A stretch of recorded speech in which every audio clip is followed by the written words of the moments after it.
Muy buenos días a todos. Bienvenidas y bienvenidos a la Escuela Nacional de Artes Cinematográficas con motivo del segundo Coloquio Internacional de Cine y Filosofía. Esta nueva edición continúa y amplía el espacio de pensamiento y conversación que se llevó a cabo en noviembre del año pasado. El objetivo es reflexionar sobre la relación entre imagen, cine y filosofía y la influencia de estas prácticas en el pensamiento contemporáneo.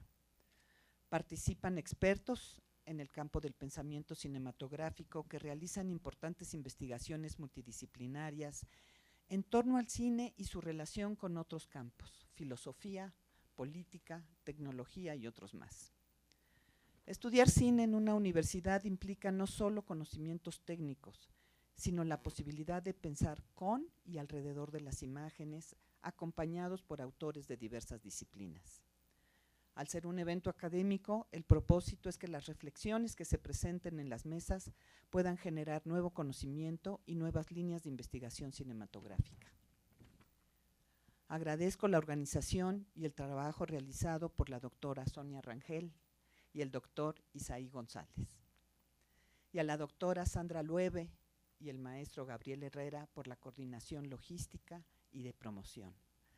Agradezco también a los participantes y colaboradores provenientes de distintas instituciones de la UNAM, las facultades de Ciencias Políticas y Sociales, de Música y de Filosofía y Letras, que este año cumple su centenario, así como de la Filmoteca de la UNAM y de instituciones externas, entre ellas el Instituto Politécnico Nacional y la Universidad Iberoamericana. Les deseo a todos los participantes que tengan 2 días muy productivos en este espacio de pensamiento crítico para nuestra comunidad. Muchas gracias. Y le dejo la palabra al doctor Isaí. Muchas gracias. Muchas gracias. Agradezco mucho las palabras de nuestra directora. Quisiera aprovechar un minuto nada más para compartir con ustedes algunas buenas noticias.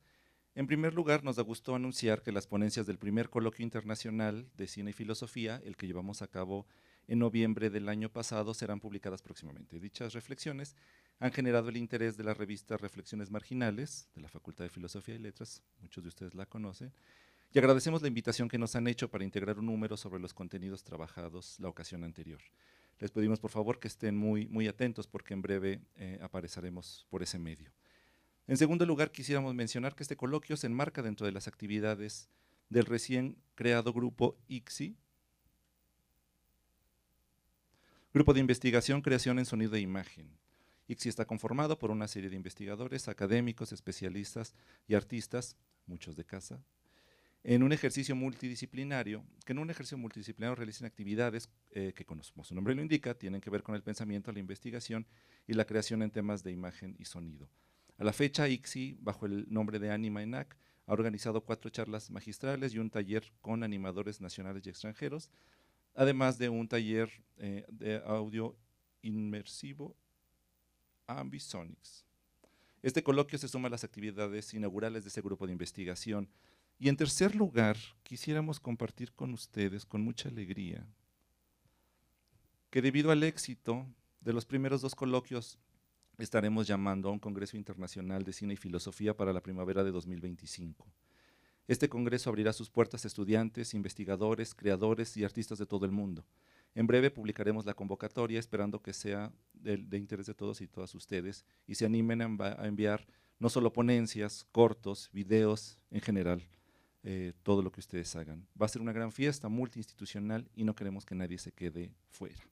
Sin más que agregar, agradezco su atención, la participación de nuestra directora y damos por inaugurado esto y iniciamos con la primera mesa. Muchas gracias.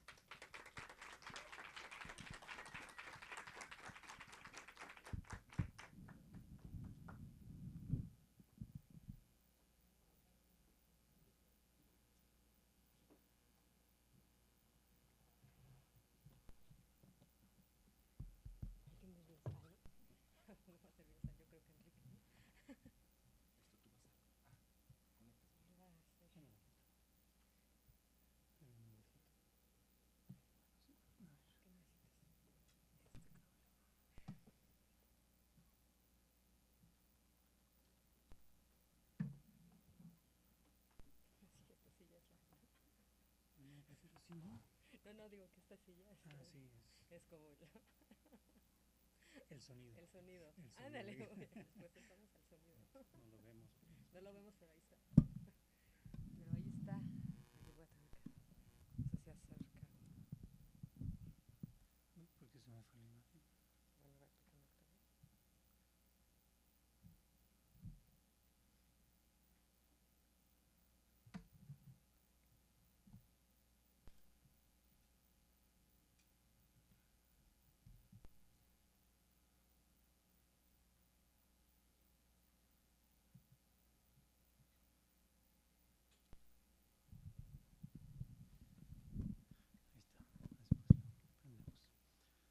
No me urge ahorita la imagen. Adelante. ¿Sí? Sí. Bueno, hay que aprovechar el tiempo, ¿no? Bueno, vamos a empezar un poquito antes de lo planeado, pero así tenemos más tiempo para esta masterclass a cargo de Enrique Greiner. Voy a leer una breve semblanza. Enrique Greiner Ortiz nació en Santiago de Chile y creció en Sao Paulo, Brasil, así como cerca de Colonia, Alemania. A los 17 años llegó por primera vez a México, aunque posteriormente regresó a Alemania para estudiar en la Universidad Libre de Berlín, donde se especializó en etnomusicología, antropología social y estudios latinoamericanos, obteniendo su maestría. Después de un año de residencia en Sucre, Bolivia, regresó a México, donde se estableció de manera definitiva. Su carrera profesional comenzó en el área de etnomusicología del Instituto Nacional Indigenista, donde organizó encuentros y festivales musicales, además de producir discos, especialmente en los estados del norte de México. Posteriormente se trasladó al cine, comenzando en el ámbito del arte y rápidamente enfocándose en el sonido, aunque inicialmente trabajó con sonido directo, prefirió la postproducción por su ambiente más limpio y tranquilo. Durante 5 años se dedicó a la postproducción de documentales en Canal 11. Fue editor de diálogos en Resonancia y Lado A, estudios de postproducción de sonido, y en 2003 se independizó durante la postproducción de Matando Cabos, de Lemon Films. En 2006 fundó Alphaville, SC, junto a su socio Eric Dunché, y fue director de New Art Sound desde 2007 hasta 2010. Durante este tiempo estableció una relación profesional y de amistad con Ernesto Contreras y su equipo de producción, participando en todas sus películas y últimamente series hasta la fecha. Su trabajo ha sido reconocido con 5 nominaciones al Ariel, de las cuales ha ganado 3 por Días de Gracias, de Everardo Gut, y Las Oscuras Primaveras y Sueño en otro idioma, de Ernesto Contreras. En 2016 ingresó como técnico académico y profesor de asignatura en el CUEC, ahora ENAC, especializándose en mezcla, particularmente en Dolby Atmos y diseño sonoro, tanto a nivel de licenciatura como de maestría. Actualmente trabaja como diseñador de sonido y mixer de manera freelance. Bueno, pues le damos un agradecimiento y le damos un aplauso, por favor, de bienvenida a Enrique Greiner, que si bien es de casa, pues es un honor tenerlo aquí con nosotros, empezando este coloquio, que como ustedes habrán visto en el programa, hay varias mesas donde se está enfocando también de manera puntual el sonido, entonces, que es una de las preocupaciones también que pues Gilles Deleuze en los estudios sobre cine, sobre todo en el segundo tomo, que es La imagen tiempo, hace una mención muy clara justamente del papel del sonido como un elemento fundamental de la cinematografía, y quizás es de los primeros que empieza también a poner esta atención particular en el sonido. Entonces, pues bueno, le voy a dar la palabra a Enrique para que nos cuente un poco cómo ha pensado él el sonido a lo largo de su carrera. Gracias, Enrique. Gracias. Hola, buenas tardes. Agárrate el micrófono. ¿Se escucha o no se No, escucha? ¿No? acércate. Uy, Agárralo. ¿Quieres que lo tenga? no, deja ver. ¿Me escuchan así o no? Está Está lejos. muy lejos, entonces lo agarro mejor. Ok. Pues parece el cantante de rock, ¿no? Que lo tiene así en la boca. Tienes que hablarle al micrófono. El nombre original de esta, que es ponencia o Masterclass. o como sea, era cómo el sonido echó a perder el cine y cómo el cine echó a perder el sonido. Pero Sonia no me lo acepta. Pero igual quisiera entrar. Era como el meme, Enrique, no podemos decir eso. Exacto. Pero sí me gustaría empezar por ahí porque tiene que ver justamente con todo el tema que quiero tratar. Y parte de una cierta posición o sentimiento bastante frustrado de mi parte de hacer sonido aquí en la escuela, como sonidista. Y no solo en la escuela, pero aquí como que se acentuó más porque empecé a pensar un poquitito justamente cómo enseñar sonido dentro del marco de la escuela. Tiene que ver con que, por ejemplo, en los primeros semestres, no sé si todavía es el caso, pero en los primeros semestres había ejercicios que ni siquiera se hacían con sonido, por ejemplo, ¿no? Entonces nosotros del Colegio de Sonido siempre decíamos, no, pero ¿cómo es posible? Y no entienden nada, y el cine también es sonido, y uno vive todo el rato escuchando de todos los directores que vienen a trabajar con uno, que el sonido es el 50% de la película, y etcétera, etcétera, pero en la vida real no pasa realmente así, ¿no? Por ejemplo, el presupuesto de una película de sonido dentro de una película, claro que sí, rara vez es más del 4 o el 5%, por ejemplo, del presupuesto total de una película, ¿no? Entonces hay una contradicción enorme entre lo que siempre se dice y lo que pensamos del sonido, que es súper importante y todo esto, pero a nivel práctico es como bastante limitado el rango de acción que uno tiene, tanto creativamente como también presupuestalmente, de tiempo, ¿no? El sonido siempre viene hasta el final, cuando ya siempre llega tarde. Es bastante complicado. Y aquí dentro de la escuela pasa mucho que nosotros como sonidistas aquí, o por lo menos nos hemos pasado mucho tiempo, sentíamos que era como bastante menospreciado, ¿no? Les doy otro ejemplo, por ejemplo, que es bastante típico. Si ustedes se fijan en los créditos de una película, siempre están con créditos grandes, siempre el director, el fotógrafo, los productores, ¿no? Hasta los de casting y todo esto, pero los de sonido están así como hasta atrás siempre, ¿no? Por más importantes que sean, ¿no? Así como con suerte, así como entre los de catering y los del transporte, ahí están los de postproducción de sonido, ¿no?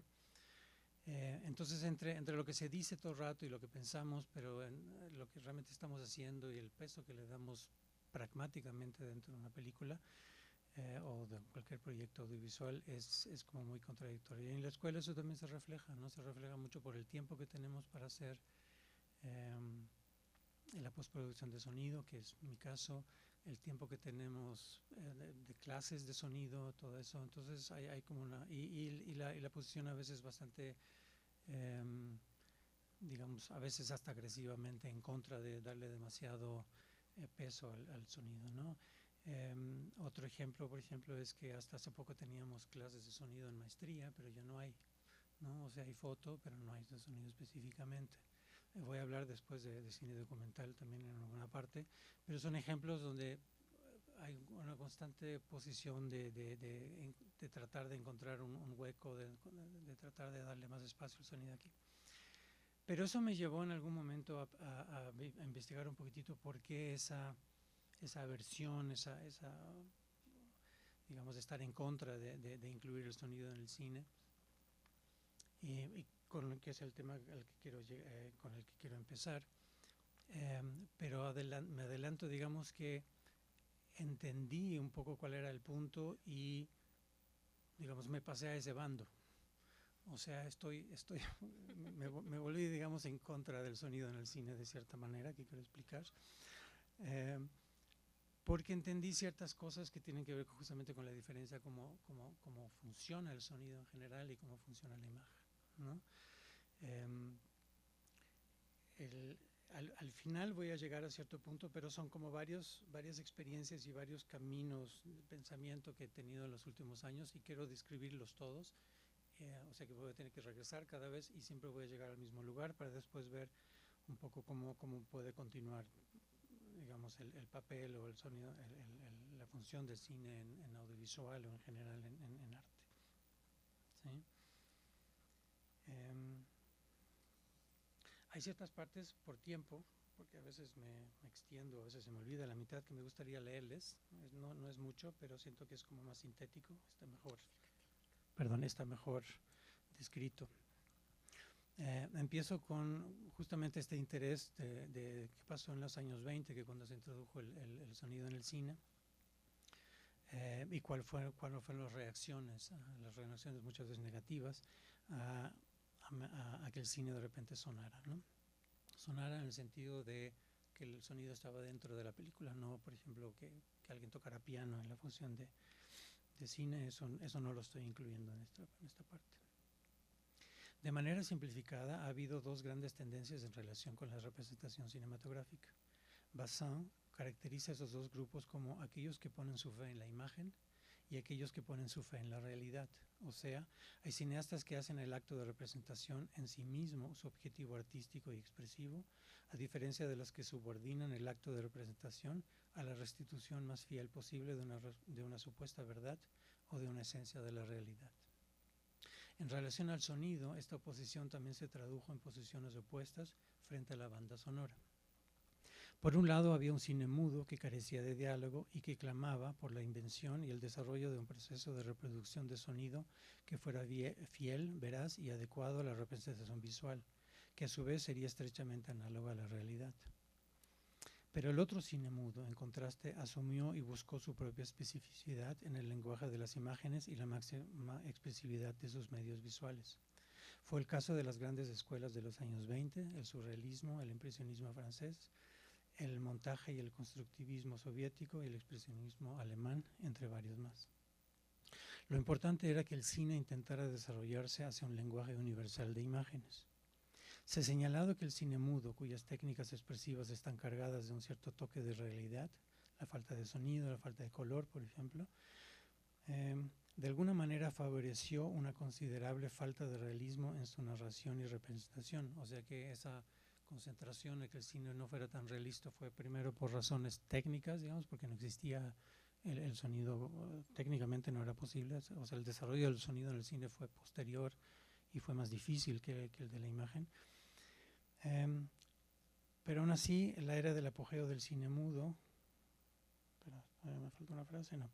En los años 20 fue un periodo que vio la combinación del trabajo sobre la construcción espacial, sobre la composición y el encuadre de la imagen, y más en general sobre la materialidad no figurativa de la imagen, dobles exposiciones, ángulos de filmación inusuales, virados, etc.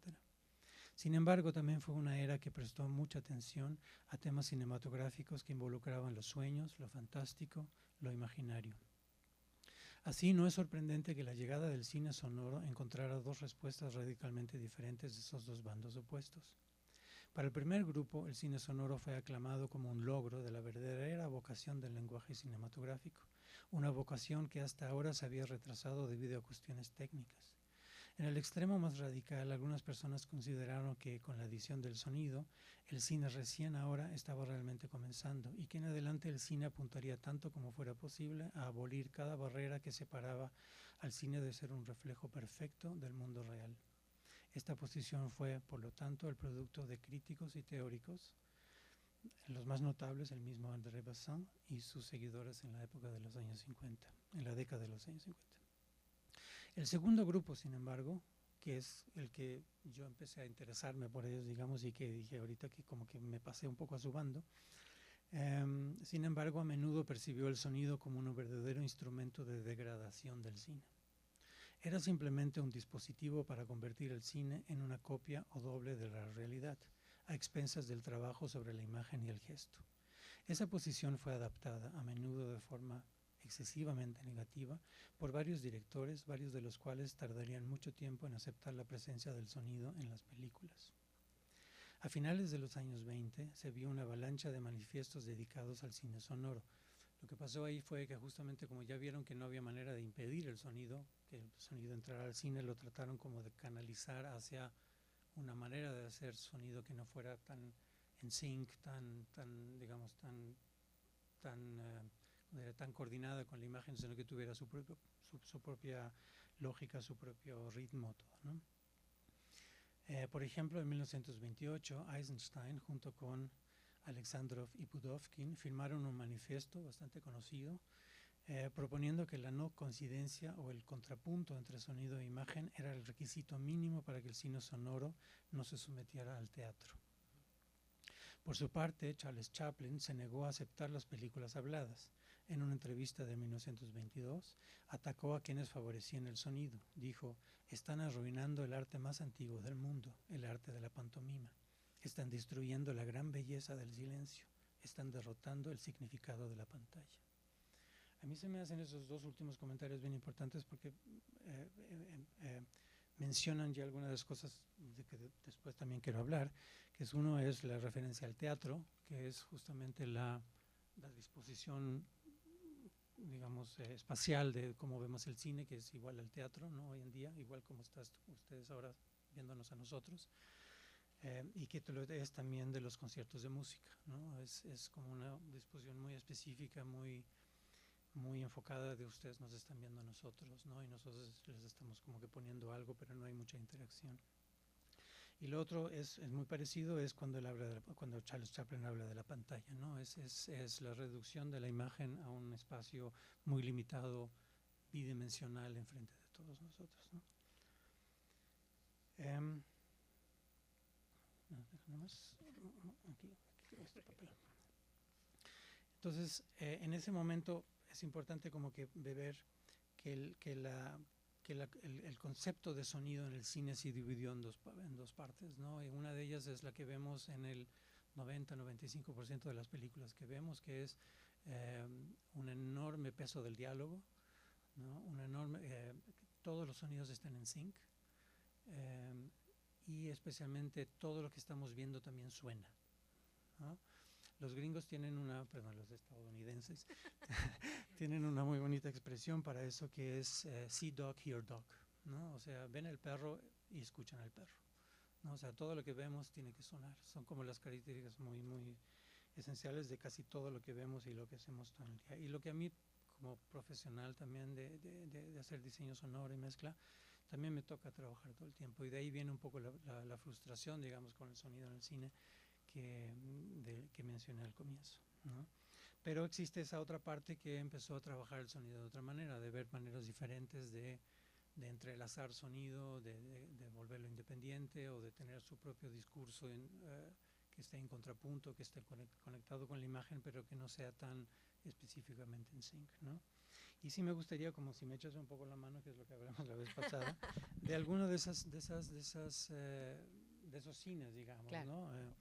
Porque se me hace importante que sí existen, a mí me gusta mucho ese cine, pero mi crítica en este momento o mi posición va un poco más allá de eso y me gustaría como que también primero pasar por ahí para ver que claro, sí se hacen muchísimas cosas muy claro, interesantes. Yo mismo he participado, no en muchos por mala suerte, porque no existe mucho de eso, pero aún así para mí no es suficiente, me gustaría como que empezar. Sí, ¿no? bueno, quizás es una cosa súper interesante, o sea, este planteamiento que haces, ¿no? Porque creo que sí es como ver una línea problemática que difícilmente, digamos, como que conocemos, porque evidentemente sí creemos, pues, digo, para empezar esto, ¿no? Que hay un cine que es mudo y pues lo que sabemos es que más bien cuando decimos que no era mudo, que era silente, es que lo que faltaba era justamente que hubiera el recurso técnico para que hubiera sonido, ¿no? Por un lado. Y por otro lado, o sea, esta reacción que va a haber ciertas vanguardias justamente frente a esta, digamos, sincronización, esta supeditación del sonido a la imagen. Por eso es interesante, con lo que empezaba yo hace rato, hace esta distinción entre imagen visual e imagen sonora y que eso es el cine, pero supone una autonomía de ambos recursos, es decir, que no están supeditados, que no están sincronizados, sino que más bien, que es una cosa que los letristas en los 50 anticipan, antes de que Deleuze lo diga, le llaman montaje discrepante. Y un poco lo que van a hacer los letristas es eso, o sea, como empezar a hacer un cine, o sea, de una manera radical, ¿no? Que es un cine que va a llegar a un nivel de ser un cine anóptico, es decir, un cine que es pura imagen sonora. Y esto es muy interesante porque tenemos como un rastro de eso, que el otro un poco comentábamos de este cine que nos gusta a los dos, que es, obviamente tenemos el caso, yo que Buñuel es uno también de los primeros que lo empieza a hacer, justamente a meter no sé, de repente está ahí un diálogo y mete un sonido de unos coches, entonces ya no escuchaste lo que dijeron, o sea, estas como superposiciones y hacernos, también un poco es eso, hacernos conscientes del sonido, ¿no? O sea, como hacernos escuchar de otra manera a través justamente del cine. Godard mismo, que todo el tiempo también está haciendo esta distinción, ¿no? Entre, o sea, lo visual y lo sonoro, ¿no? En las diferentes capas que puede tener la imagen, las diferentes capas que puede tener el sonido. Y bueno, o sea, como que hay una serie ahí de autores que sí han desarrollado esto, o sea, que tienen esta conciencia de la que tú nos estás hablando y que justamente lo que van a tener es una resistencia frente a los modos de representación hegemónicos, porque un poco lo que supondría esta sincronización del sonido con la imagen es eso, ¿no? Generar una especie de sentido común perceptivo, ciertas convenciones también, ¿no? De lo que es el mundo, lo que es la realidad, ¿no? Y que el cine, digamos, de alguna manera construye y se nos olvida que eso es una construcción que surge justamente de esta manipulación también, ¿no? Del sonido, ¿no? Pegado a la imagen, ¿no? Pero, bueno, está Margarit Duras, o sea, hay una serie de autores, comentábamos el otro día que quizás un caso muy reciente de esto es Samsara de Luis Patiño, ¿no? Donde hay como toda una parte en la película que es cine anóptico, esto que los letristas ya hacían, pero que justamente rompe un poco con, si no rompe, y que esto es una cosa que es muy interesante del planteamiento, que ya estás como empezando a lanzar, como también hay o sea, el cine supone también una forma de recepción que tiene que ver justamente con estar como, o sea, como, ¿no? Pues sí, que digamos que es unidireccional, ¿no? Y como quizás el sonido puede romper de alguna manera esa unidireccionalidad, ¿no? De nada más recibir como lo que está enfrente, ¿no? Y pues el espectador ahí como, ¿no? Pero bueno, ahí a ver si te ayuda un poquito. Sí, es que por ahí va justamente, porque todos los ejemplos que tú mencionaste y de los cuales existen muchísimos, miles, digamos, pero todos están, si bien implican forma, todos están relacionados con el contenido mismo de la película, ¿no? Y no como con la manera de transmisión justamente o de recepción que nosotros tenemos con de ellos, ¿no? Y por ahí va un poco también la crítica, ¿no? En el sentido de que sí, de que estamos reduciendo el sonido solo a esa dimensión, ¿no? A esa dimensión de meterlo en una imagen y proyectarlo frontalmente, y no solo eso, sino que también linealmente, en el sentido de que le das play, toca y termina, ¿no? Y no hay mucho movimiento, no hay mucha opción, digamos, de que simplemente se toca, ¿no? Y mi argumento, no solo el mío obviamente, pero de lo que estoy hablando aquí es que sonido no funciona así. O sea, un texto funciona así, una película funciona así, la imagen dentro de una película funciona así, pero sonido como nosotros lo percibimos en el día a día, o como también lo podemos volver, digamos, una obra artística o algo así, tiene muchísimas más dimensiones que solo esa, ¿no? Pero para eso justamente, y porque mi interés personal en sonido siempre ha sido más bien enfocado en eso, en la recepción, ¿no? En yo sentado en el cine, qué es lo que estoy escuchando, y no tanto yo creador haciendo sonido, editándolo, mezclándolo. Me pasé entonces digamos, al segundo camino que quiero tomar ahora, que es McLuhan, ¿no? Y es teoría de la comunicación, y es también cómo cambios tecnológicos afectan nuestra manera de percibir el mundo y de organizar nuestra cultura, ¿no? Me baso especialmente en un libro que me influyó muchísimo en ese sentido, que es La Galaxia Gutenberg, ¿no?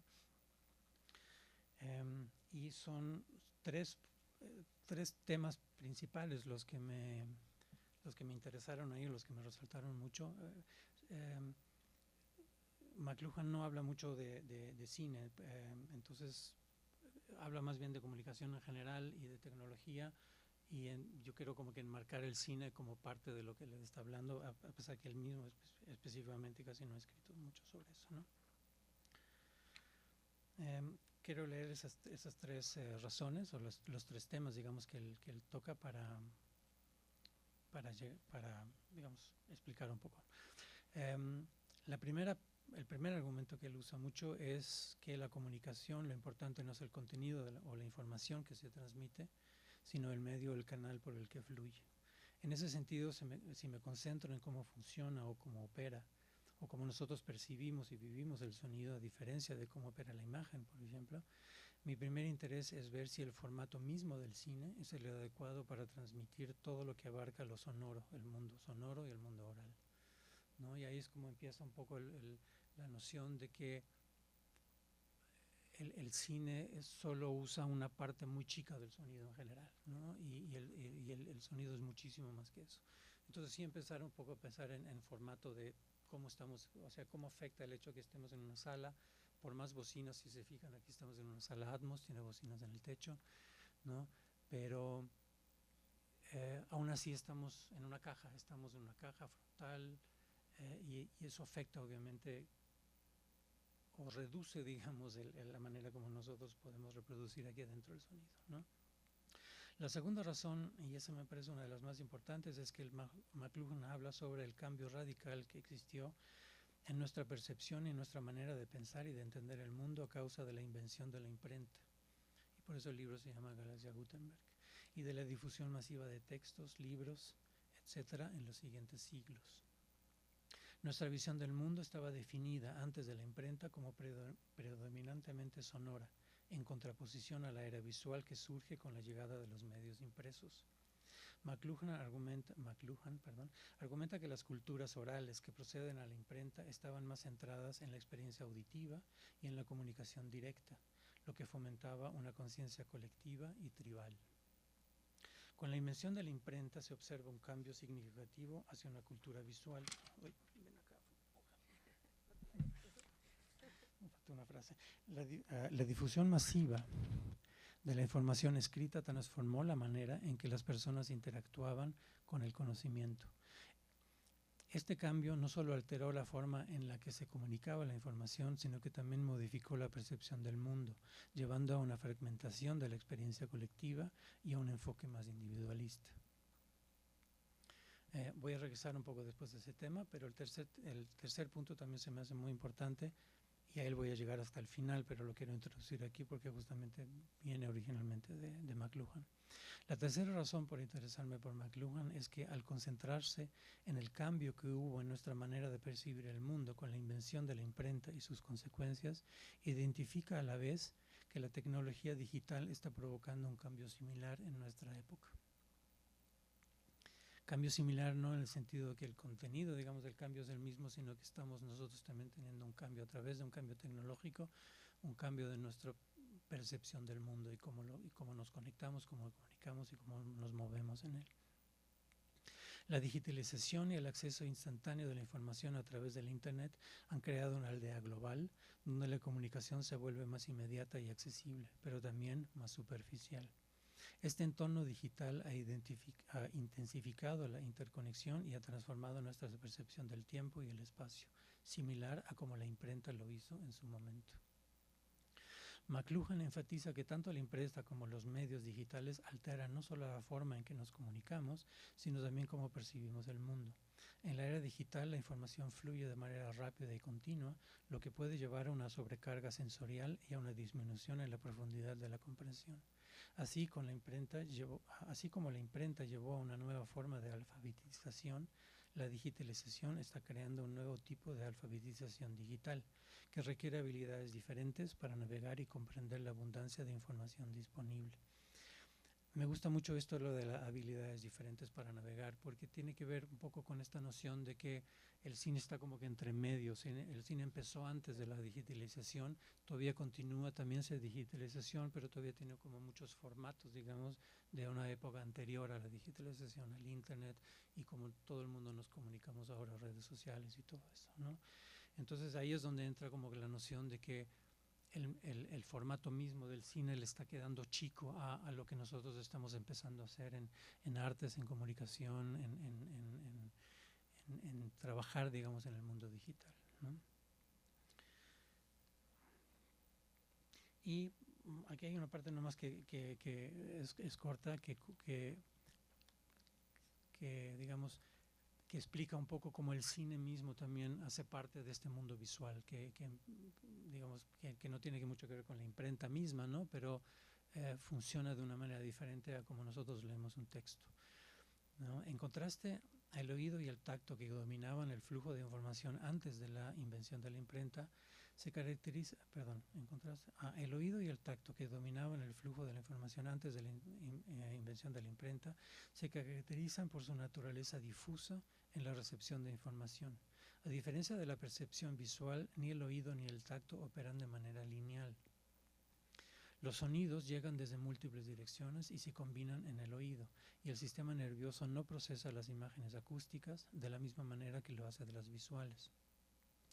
La primacía de la percepción visual trajo consigo una forma de organizar la información y la experiencia de manera secuencial e unidireccional. Las narraciones históricas y literarias adoptaron un formato lineal con una sucesión de eventos organizados cronológicamente en lugar de presentar una visión más holística y simultánea propias de las culturas orales. En resumen, la hegemonía de la vista moldeó profundamente la manera en que se organiza y se expresa el conocimiento, la narrativa y el arte, imponiendo un paradigma lineal y simétrico que contrasta con la experiencia multisensorial y menos estructurada de culturas orales. Hay que decir nomás que cuando se refiere a culturas orales no piensa solo en el sonido, sino que en los sentidos en general, ¿no? En un mundo donde todos los sentidos estaban como más balanceados, él mismo usa esa palabra, incluyendo la vista, ¿no? Ahí me gustaría hacer una diferenciación que me importa bastante en este caso, justamente porque si estamos hablando de los 5 sentidos, bueno, se supone que son mucho más, pero los clásicos son los 5. Sí, los conocidos, sí, hacer una diferenciación entre lo visual y la imagen. O sea, la vista no es lo mismo que la imagen. Nosotros tratamos la imagen, por ejemplo, en el cine de manera secuencial, así como la presentamos de esa manera, pero la vista, igual como nosotros pensamos en escuchar, nosotros vemos también de una manera completamente diferente a cómo vemos el cine, ¿no? Y entonces es importante como que pensar que la vista no es solo la imagen, ¿no? Sino que es muchísimo más amplio, igual como el sonido es mucho más amplio. Entonces no es tanto que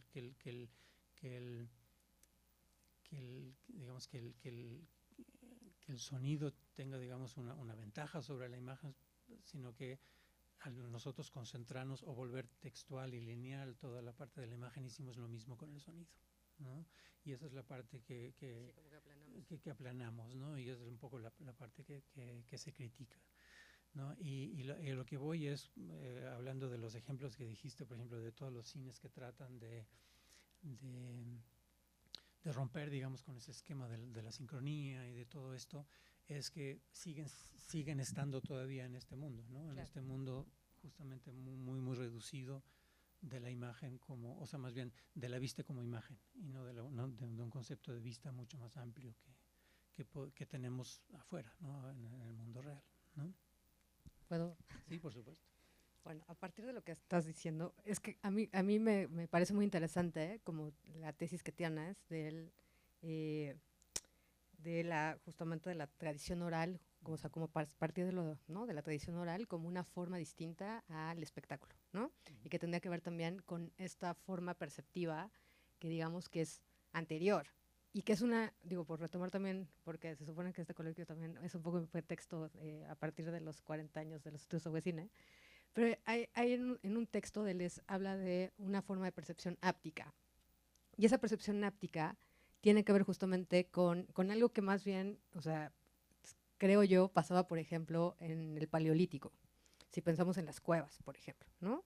Que tiene que ver con una percepción que justamente es distinta a la que nosotros tenemos ahora y que sí tendría que ver más con todos estos sentidos, ¿no? Que estarían recibiendo información sin una jerarquización. O sea, eso supone, o sea, esta percepción áptica sería como una forma de inmersión.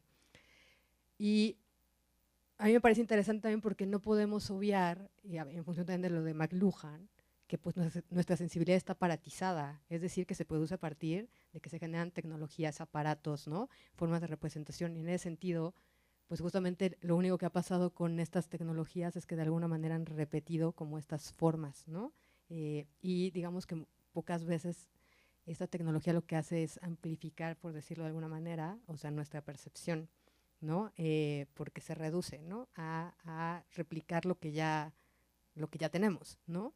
En ese sentido, pues bueno, ¿qué es lo que haría cuáles serían las posibilidades sonoras que tenemos ahora, ¿no? Justamente para volver un poco a este estado justamente de una percepción que no está supeditada a lo visual, ¿no? O sea, un poco esta ampliación que podría haber de la percepción a través de lo sonoro. Bueno, no me tienes que contestar ahorita, nada más quería como plantear una ruta crítica un poco, porque sí hay, o sea, como que sí hay una serie de elementos ahí que de repente no pensamos tanto, ¿no? No pensamos que eso, ¿no? Que nuestra percepción, no hay percepción natural, es lo que quiero decir, ¿no? Sino que se va aparatizando a partir justamente de la tecnología, cómo la vamos utilizando, ¿no? Y si sabemos sacar estas posibilidades de la tecnología, o lo único que hacemos es, aunque sea una tecnología nueva, seguir replicando las formas de organización de la experiencia de tecnologías anteriores. No sé si me explico. Sí. No, perdón, completamente.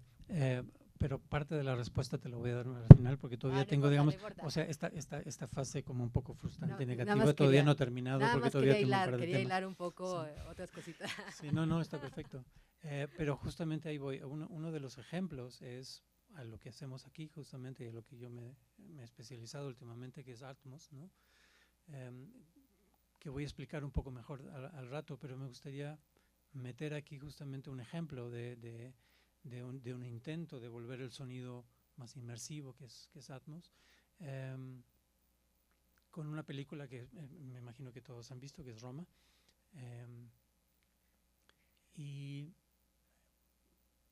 Pero adelanto que aún así tiene sus limitantes, o sea, quiero llegar a esas limitantes justamente y tratar de entender por qué, aunque nosotros, que es justo lo que estás diciendo, aunque nosotros usemos una tecnología que expande, digamos, nuestras posibilidades, bueno, en este caso sí lo hace, pero justamente porque todavía seguimos en un cine y seguimos en un cine narrativo, empieza a chocar con ese mismo formato de que hacemos el cine, ¿no? Déjame ver si esto prende de vuelta. La rebelión de las máquinas. Exacto, ¿no? Aquí está. Quiero mostrar 2 clips de Roma. Les explico rápido nada más cómo se hizo Roma o cuál fue la idea después de Roma. Atmos, que es un sistema que tiene bocinas en el techo y el sonido se maneja de una manera bastante diferente a como se manejaba el 5.1 o el 7.1 hasta ahora.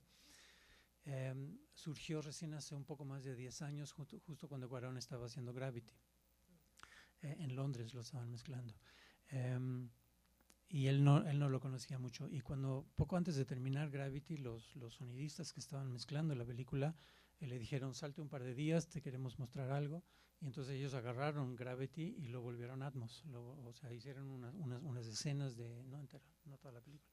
Hicieron algunas escenas en Atmos y se lo mostraron. Si se acuerdan, Gravity casi no tiene sonido real, o sea, porque está en el espacio y en ese sentido es bastante realista, tiene mucha música y tiene efectos y todo esto, pero solo cuando estamos dentro de las naves espaciales, ¿no? de los módulos. Y aún así, Cuarón quedó encantado, ¿no? Dijo, no, yo quiero mi película Gravity inmediatamente en Atmos, inmediatamente, ¿no? Cámbianmela rápido, ¿no? Cosa que no se pudo hacer porque ya estaba palabrada la película para ir a festivales y los productores dijeron, ni madres, y no, chao. Pero entonces él se propuso hacer su siguiente película en Atmos. Pero ya tenía Roma planeado. Si se acuerdan, Roma es una película que pasa aquí en la Ciudad de México en el 1971. Y hasta ese momento todas las películas que habían salido en Atmos, porque cuesta más, es mucho más difícil hacer una película, hacer toda la postproducción en Atmos, más allá de que también tienes que tener un cine que lo ¿cómo se llama? Que lo proyecte en ese formato, cosa que no había mucho.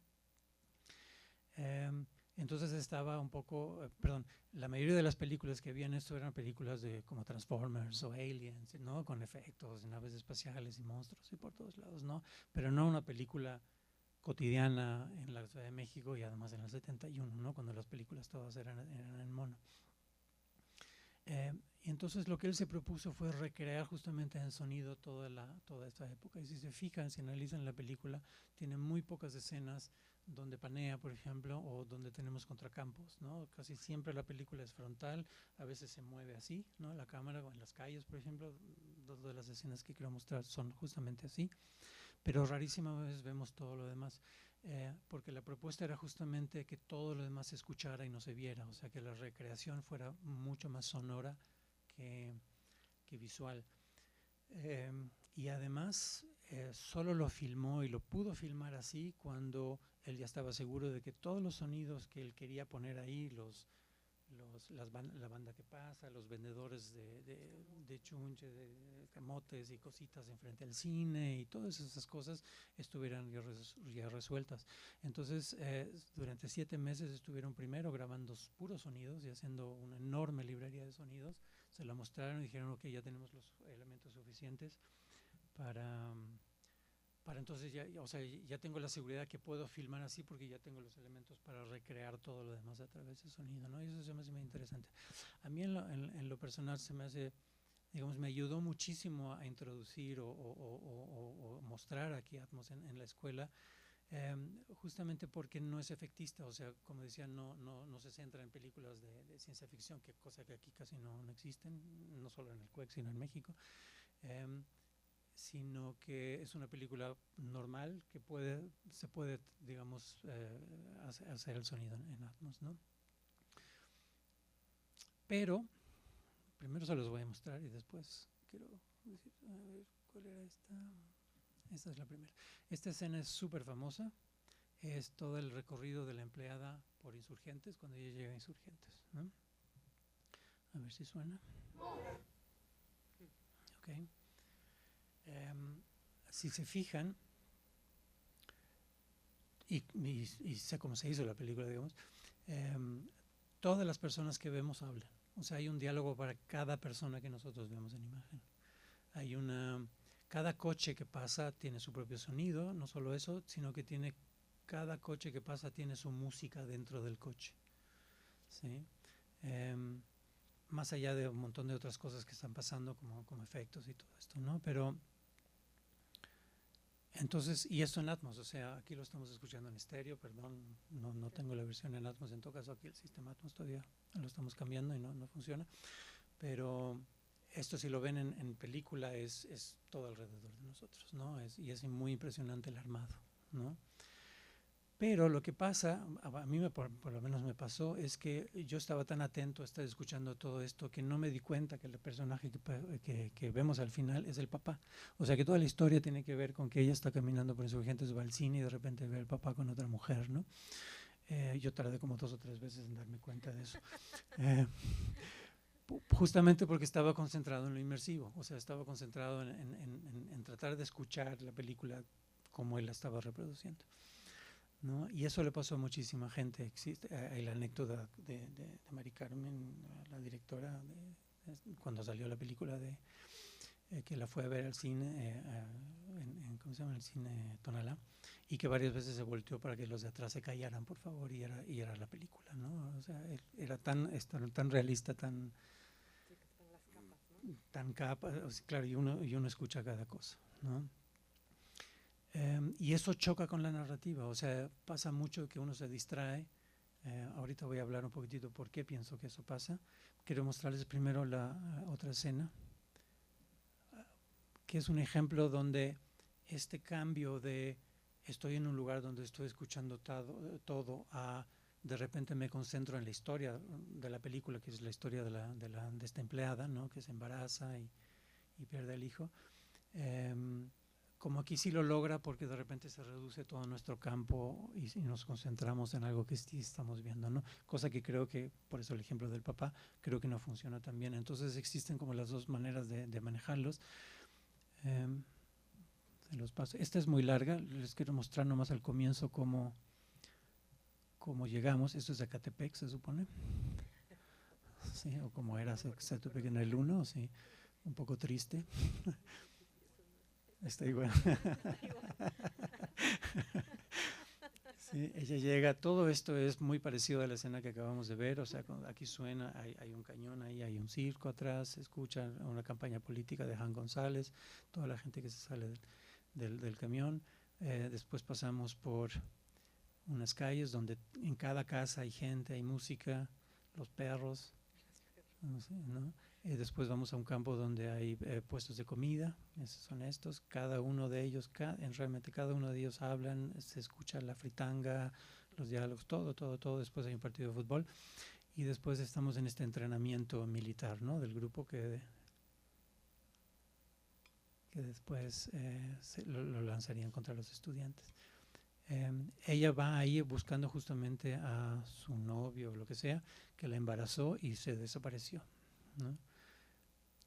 Entonces esta escena dura 11 minutos, o sea, 11 minutos que estamos en este mundo constantemente lleno de, no solo la imagen es fabulosa, sino que el sonido es enorme, ¿no? Es muchísimo material que estamos escuchando por todas partes. Lo quiero poner de aquí. Lo que me gustaría es que se fijaran, es que aquí, por ejemplo, todavía todo el grupo se está yendo a los camiones, ya se están yendo de este campo, y empieza el diálogo cuando ella lo encuentra a su novio. Y en ese momento, tanto el sonido real como está hecho en la película baja muchísimo para que nosotros nos podamos concentrar en la historia, ¿no? en la historia de ellos, como aunque siga sonando todo esto, nuestra percepción hace que automáticamente nosotros nos enfoquemos en eso, ¿no? Y eso me parece que en este caso está bastante bien logrado, pero digamos es una buena manera de mezclar esto inmersivo, pero sin que digamos estorbe, entre comillas, el momento donde ya nos queremos escuchar qué está pasando, ¿no? Okay. No sé si se fijaron, o sea, uno automáticamente se concentra en la historia, eso se me hace bien interesante cómo está hecho. Pero aún así, y ahora viene mi crítica, digamos, a esto, es el otro día que estábamos platicando, justamente estábamos en un lugar público con muchísima gente y estábamos platicando de que como cuando uno de repente se interesa más profundamente de lo que está hablando, uno tiende automáticamente a enfocarse y a cerrar los oídos, digamos, de lo que está pasando alrededor, ¿no? Igual como nos enfocamos con los ojos, con los oídos podemos hacer lo mismo, no de manera fisiológica, sino de concentración, ¿no? De manera mental. En el cine eso no pasa, o sea, ¿por qué? Porque el micrófono escucha absolutamente todo, ¿no? Y si nosotros pasamos algo directamente del micrófono a las bocinas van a reproducir exactamente lo mismo, ¿no? Y nos cuesta a nosotros, o sea, es tarea nuestra entonces discernir qué es lo que es importante y qué no es importante. En una película que no sea Roma, ese proceso no lo hace el espectador, lo hace el mixer, o sea, la persona que mezcla la película, porque o desde mucho antes la manera como se filma una película, ¿no? Qué tan relevancia, qué tan importantes son los elementos, los personajes que uno está poniendo ahí, qué tanto uno le quiere poner atención a ellos, o qué tanto se está enfocando en los actores que están diciendo algo o están haciendo alguna acción. Pero si después el diseño sonoro le pone un montón de cosas extras, ¿no? Es el mezclador el que va a decidir que, por ejemplo, todos los sonidos ambientales, por ejemplo, no son tan importantes y le vamos a bajar a ellos o los vamos a ecualizar de tal manera que no brinquen tanto para que no nos distraigan justamente, ¿no? Y entonces nos vamos a concentrar en el diálogo o la acción o lo que está pasando. En el caso de Roma no pasó eso. En el caso de Roma y por eso digo que es una película hiperrealista, es como en el primer ejemplo que si nos fijamos podemos entender cada uno de los diálogos, ¿no? O sea, porque ahí están así como súper, y porque se grabaron cada uno por separado, o sea, no se grabaron así grupos enteros todo el mundo hablando, sino que cada personaje tenía su diálogo y se puso, ¿no? Eso es posible en Atmos también porque a diferencia de 5.1 o 7.1 que tienen 6 u 8 canales, Atmos tiene 128 canales, entonces tienes muchísimo más espacio digamos en tu programa, ¿no? Para justamente hacer esta distinción entre cada uno de los personajes y cada uno los vas poniendo en un lugar específico. El problema un poco con eso es que la intención o digamos o lo que pasó es que al no filtrar esos diálogos y ponerlos tal cual de manera que se entienda cada uno de ellos, aunque estén atrás y todo esto, es función del espectador discernir qué es importante y qué no es importante. Pero el problema en el cine es que tú te enteras si algo era importante o no solo después de haberlo escuchado. Entonces tienes que estar atento todo el tiempo a lo que está pasando y ya no tienes, digamos, el filtro del mixer que tomó esa decisión por ti y te dijo nomás, este diálogo es importante y lo demás es nomás ambiente para que sepas dónde estás, ¿no? En el bosque o lo que sea. Y en el cine nosotros estamos, a diferencia de cuando estamos afuera, donde nos concentramos en solo lo que queremos escuchar y el pecero que está aquí al lado y la gente que está a mi al lado no me importa ni no los voy a escuchar y eso lo sé de antemano, ¿no? Porque sé que no me importa el pecero. En el cine, si yo veo un pecero, yo no sé si ese pecero o esa gente que está hablando o la acción que está pasando o los pajaritos del ambiente son importantes o no son importantes, entonces los voy a escuchar. Y recién después me voy a dar cuenta, no eran tan importantes para entonces, ya no me enteré de lo que estaba pasando enfrente, ¿no? ¿Por qué? Porque estamos justamente enfocados, o sea, nuestra manera de percibir o de escuchar en el cine es mucho más enfocada y es mucho más abierta al hecho de que en cine, y como sonidista, digamos, lo hago así, es que en el cine todo lo que está puesto intencionalmente, o sea, no hay nada aleatorio.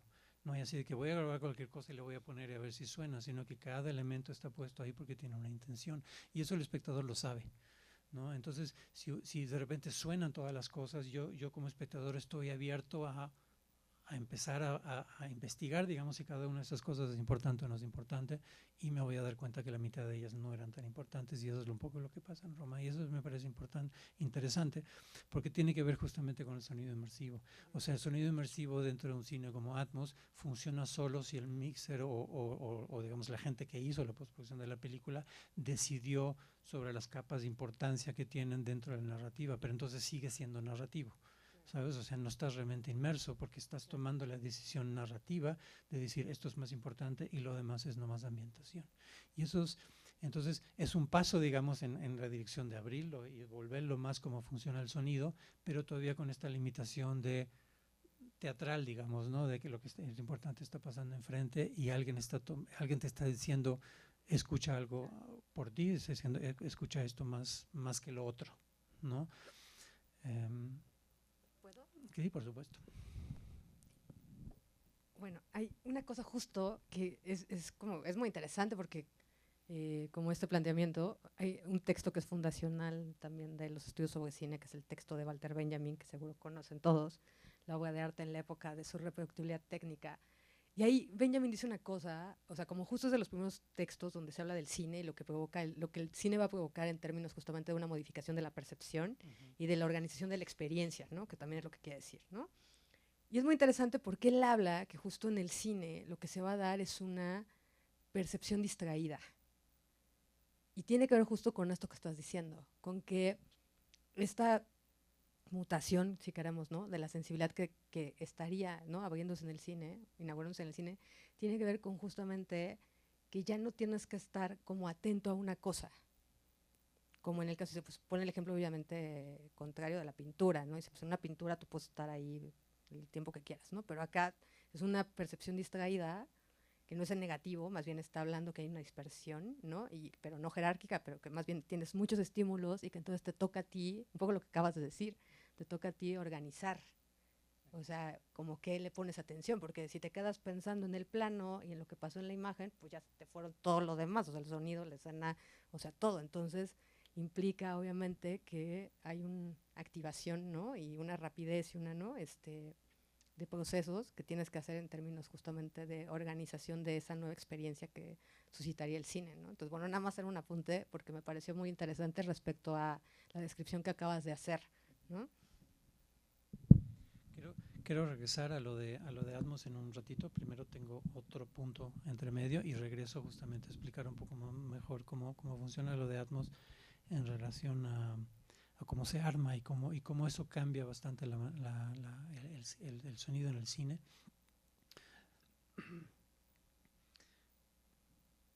Y que es, aquí ya no necesito esta imagen. Y que tiene que ver con cine documental.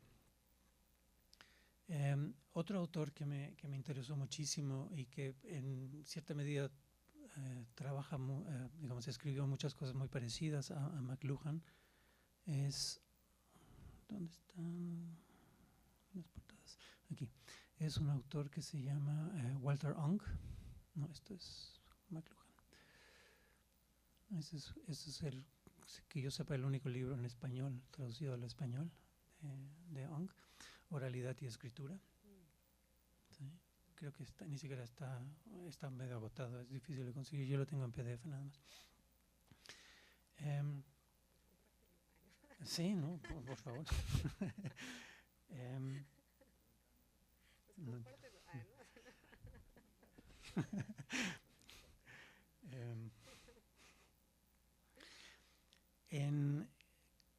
Hace un par de años nosotros empezamos con Pepe, que está aquí también, empezamos a dar clases de sonido y música en la maestría de cine documental. Y ahí también, como lo expliqué al comienzo, ahí hubo, es más, en la maestría hubo hasta mucho más resistencia a tener clases de sonido en maestría. A veces bastante violentas las discusiones. de que para qué quieren sonido en cine documental, no es importante, bla, bla, bla, es nomás grabar la voz y ponerla, etcétera, etcétera. Y digamos, como reacción a eso me puse a pensar muchísimas cosas, como que argumentos de por qué el sonido puede ser interesante o importante para el cine documental. Y en algún momento me cayó el 20 de argumentar de tal manera, explicando de que el cine documental tal como lo conocemos nosotros hoy en día, o sea, en pantalla, en cine, digamos, es una continuación y una extensión de algo que nosotros ya manejamos hace miles de años, que es la tradición oral justamente y el relato, ¿no? O las crónicas de viaje, por ejemplo, y todo eso, ¿no? Y eso pasa muchísimo tiempo antes de la imagen o de los textos, ¿no? O sea, es algo que nosotros vivimos siempre mucho más oralmente que visualmente, ¿no?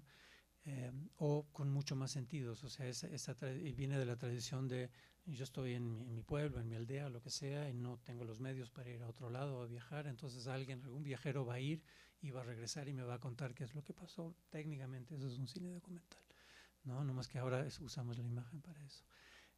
Y al hacer eso se redujo entonces a lo visual y pasó lo mismo que habíamos hablado antes con McLuhan, que toda esta parte multisensorial, ¿no? Y de relatar las cosas y contar las cosas y en comunidad y con gestos y con ruido y con música y lo que sea, se perdió, ¿no? Y Ong continúa, digamos, habla del mismo cambio tecnológico que hubo con la imprenta, pero se concentra mucho más en cine y en cine documental en ese sentido, ¿no? Y habla de esa como el cine documental es una continuación de toda esta tradición oral que nosotros tenemos, ¿no? Espérame, de él también tengo un texto, nomás que ya se me hizo todo bolas, creo que son estos, no, esto ya no. No, esto es McLuhan, un segundito, tema 3. Esto no, aquí está, ¿no? Es de nuevo un texto corto. Ong exploró cómo la oralidad y la escritura afectan la forma en que las culturas piensan y se comunican. En su obra más influyente, Oralidad y Escritura, la que vimos aquí, argumenta que las culturas orales tienen una manera de procesar la información que es diferente a las culturas literarias. La oralidad fomenta una forma de pensamiento más contextual y comunitaria, mientras que la escritura introduce una estructura más lineal y analítica.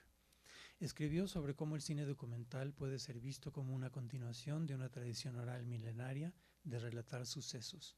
En su análisis, Ong destaca la importancia de la oralidad en la comunicación y la narración de historias, sugiriendo que el cine, especialmente el documental, retoma y reinterpreta a estas prácticas orales. Ong argumenta que el cine documental, a capturar y presentar historias de vida, experiencias y eventos, se alinea con la tradición oral de contar relatos. Esta forma de narración no solo transmite información, sino que también conecta a las comunidades y preserva su cultura. El cine documental a menudo utiliza enfoques subjetivos que permiten a los narradores compartir sus historias desde una perspectiva personal. Esto refleja la naturaleza de la oralidad, donde las historias son contadas desde la experiencia vivida de los narradores.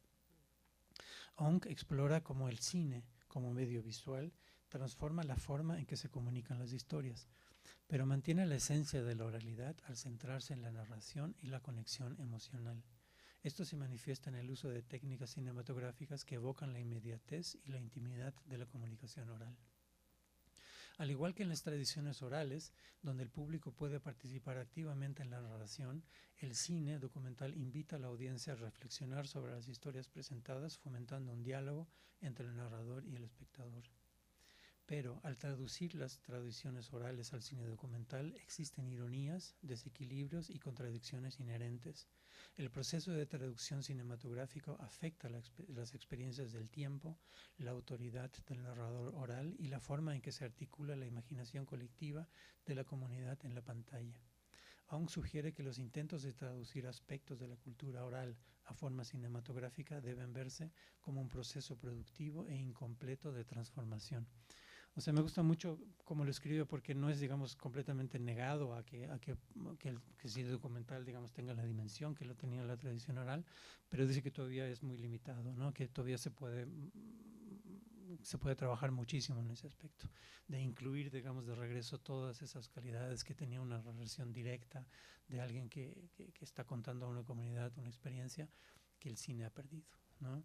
A mí lo que me importa mucho eso es que yo al comienzo siempre era como un poco más, como diré, me daba, perdón la palabra, me daba un poquitito de hueva siempre hacer cine documental porque no tenía este carácter que tiene el cine de ficción, que es que puedes hacer cualquier cosa, ¿no? Puedes poner efectos y todo esto. El cine documental siempre estaba como más ligado a realmente documentar una realidad y había no solo, digamos, de contenido, había menos margen, sino que los mismos documentalistas siempre se negaban a poner efectos o cualquier otra cosa, o hasta incidentales a veces, o hasta ambientes, ¿no? Porque no era real, porque no era lo que se había filmado, ¿no? Entonces estábamos falseando la película. Pero si lo pensamos de esta manera, el cine documental realmente si lo extendemos y le damos la posibilidad de incluir, digamos, un montón de otros elementos, se vuelve hasta mucho más flexible, mucho más creativo que el cine de ficción, que se ha vuelto justamente lo que nosotros conocemos con el 95% de las películas que vemos, que es simplemente una relación como muy estrecha en cuanto a los medios de reproducción, ¿no?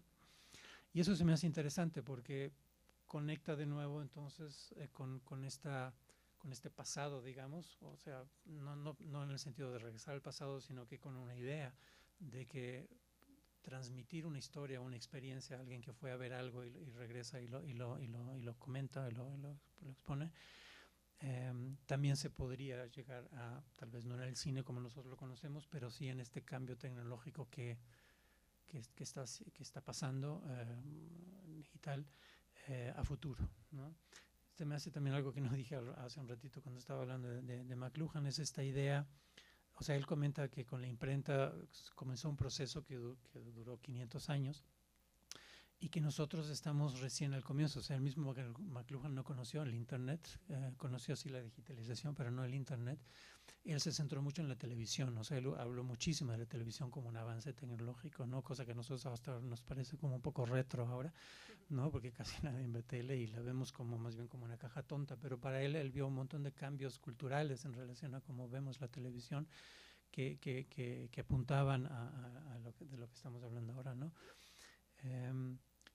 Pero aún que nosotros veamos como el Internet ahora como algo mucho más avanzado, mucho más interconectado que la televisión en su época, estamos aún así en el minuto 5 de todo este cambio, ¿no? O sea, es algo que ni sus hijos ni sus nietos van a ver realmente o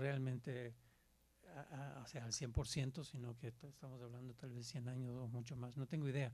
Entonces, eso da una noción de que lo que estemos haciendo nosotros ahora son como intentos de movernos en una dirección, pero no es realmente the real stuff, ¿sabes? O sea, no es realmente a donde vamos a llegar.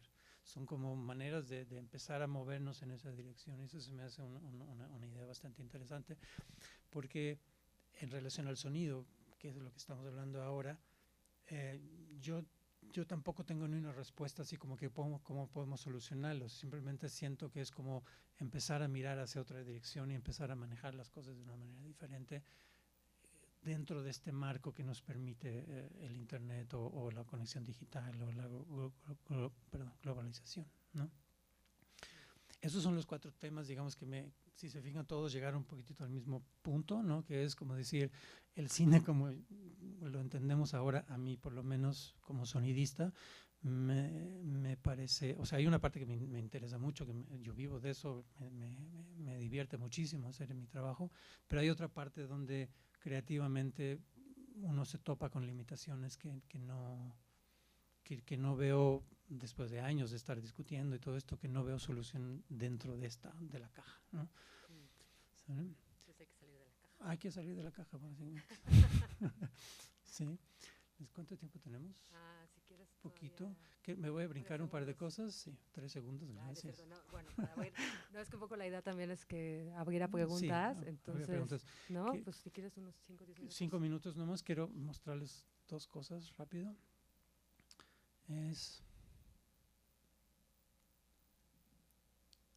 No tengo, normalmente en sonido trabajamos en cine en un programa que se llama Pro Tools. Eso es una sesión, entonces saqué nomás capturas de pantalla de 2 sesiones para mostrarles una cosa específica. Esto es una sesión bastante sencilla de cómo se hace el sonido en un proyecto, ¿no?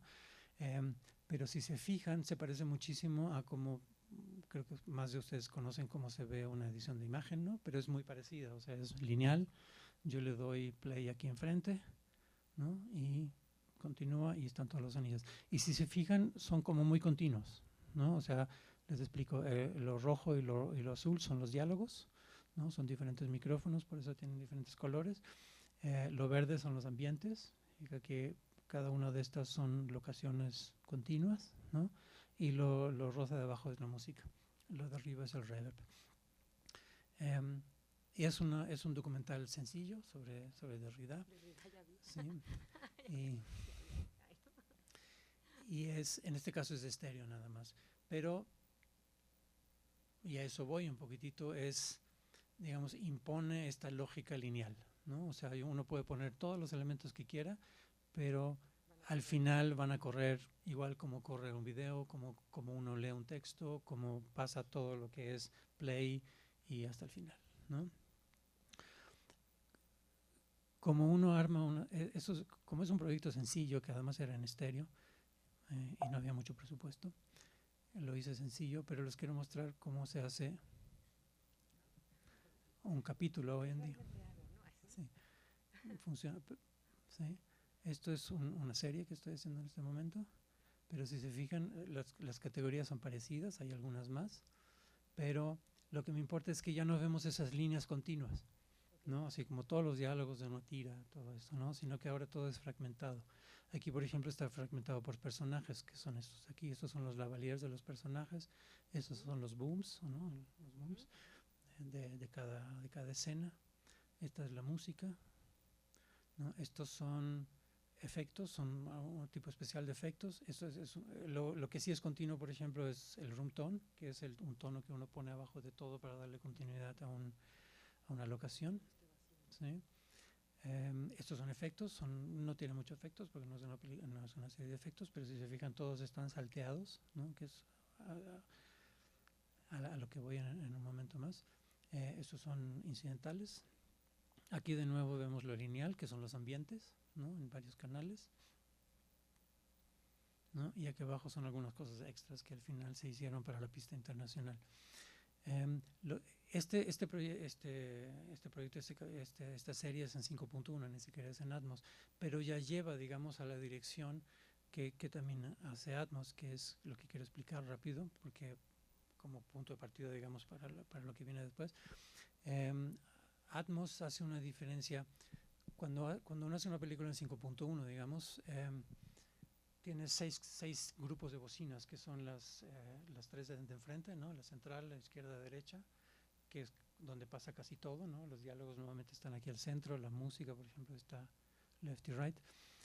Y lo que ponemos atrás es ambiente y algo de la música, a menos que de repente pase algo, ¿no? Que de repente alguien venga caminando o que venga Alien aquí, ¿no? Un helicóptero, algo así. Pero el sonido que echamos atrás es como bastante flat, digamos, o sea, es bastante, no tiene como muchos, o sea, en imagen diríamos no tiene muchos píxeles, ¿sabes? O sea, es nomás un bloque nada más de sonidos. Yo lo compararía, si fuera como de arte, compararía con que en arte, en vez de yo poner objetos en mi escenografía, pintara todos los objetos en la pared, por ejemplo, ¿sabes? O sea, el perro, la silla, la lámpara. O sea, no tienen volumen, están como que hacia los lados, pero como el sonido se reproduce en el espacio, nosotros lo escuchamos en la sala, digamos, pero técnicamente lo que hacemos es echar el sonido a la pared, ¿no? Y de ahí se reproduce.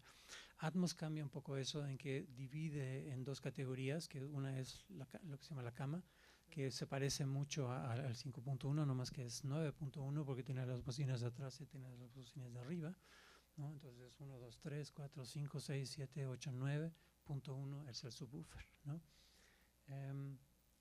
Pero tiene otra categoría más que son de los 128 canales, 118 canales, o sea, menos los 10 de la cama, donde los sonidos se separan un poco como lo mostré en esta sesión, y cada uno de esos sonidos tiene como vida independiente porque no se pone contra las paredes, sino se pone con coordinadas dentro de la sala, justamente porque tenemos las bocinas de arriba, entonces uno puede pensar ya en 3 dimensiones, ¿no? Atrás, acá, acá, y a los sonidos uno le da una coordinada dentro de la sala y el sistema automáticamente calcula en qué bocinas tiene que sonar para que el sonido se perciba en ese lugar, ¿no? Al comienzo, digo, es un poco, tiene dos problemas el usar la palabra objeto. Esos se llaman objetos, ¿sí? O sea, tal cual se llaman objetos, esa manera de trabajar el sonido. Y es un poco raro porque uno con objetos se imagina, ¿no? Así, algo aquí flotando, ¿no? Voy a poner un perro aquí, ¿no? Pero en el sonido eso no pasa, el perro se disuelve, ¿no? Porque el sonido es momentáneo nada más. Entonces, en ese sentido es un poco, digamos, problemático usar la palabra objeto. Objeto sonoro. Es todo menos un objeto realmente, ¿no? Sí, ahorita voy a hablar a favor de usar el objeto, pero en este caso, ¿no? Cuando estamos hablando de cómo manejamos el sonido, es un poco contradictorio que estemos usando un término más visual o táctil, digamos, que es sonoro, ¿no? Justamente porque el sonido funciona de una manera diferente. Entonces no es tan fácil como que aquí voy a poner el sonido, pero uno puede manejarlo de cierta manera, ¿no? Y es entretenido y lo que sea. Al comienzo, digamos, lo interesante era justamente, tenemos un montón de bocinas, podemos hacer un montón de cosas, y esa era la parte que a mí me interesaba en Atmos. Cuando ya empecé a ver un poco justamente esas ciertas limitaciones, digamos, de cómo poner el sonido, cómo reproducir dentro de una sala de cine, cómo escuchamos, no solo la realidad, sino cómo escuchamos espacialmente cualquier cosa, me empezó a interesar mucho más el hecho mismo de que los sonidos los volviéramos objetos, o sea, los volviéramos independientes y los manejáramos de esa manera, o sea, que no los manejáramos como un continuo, como la primera sesión de Pro Tools que les mostré, que es simplemente una línea continua, sino que son un montón de objetos que uno graba, manipula y los guarda y los puede disparar o usar como sea, ¿no? Y ese concepto, digamos, de separar las cosas y tenerlas a tu disposición, digamos, en tu bolsa y sacarlas como sea, vuelve todo el manejo del sonido muchísimo más, mucho más flexible, ¿no?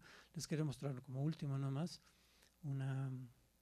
un programa, o sea, vieron por ejemplo cómo es Pro Tools, y muchos programas de sonido también funcionan de la misma manera, Logic y todos ellos, ¿no? Que le das play y todo esto, pero hay un programa que yo me uso hace más de 20 años que funciona justamente diferente, que es este, ¿no? En este caso, si se fijan, no tiene línea. Tiene una parte donde también se puede usar como línea, pero en este caso tiene todos estos módulos que yo puedo crear muchísimos más. Cada uno de ellos tiene un sonido, ¿sí? Que yo puedo disparar cuando yo quiera. Este programa está hecho básicamente para DJs, ¿no? Se llama Live justamente porque está hecho para tocar en vivo. Entonces yo puedo agarrar todos los sonidos, meterlos ahí. Ahorita pues, puse solo algunos poquitos, ¿no? Porque no. Pero yo simplemente le doy play a uno. No está saliendo. Déjame ver si lo puedo sacar rápido por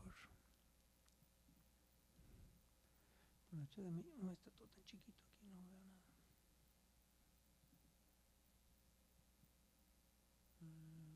Esto es.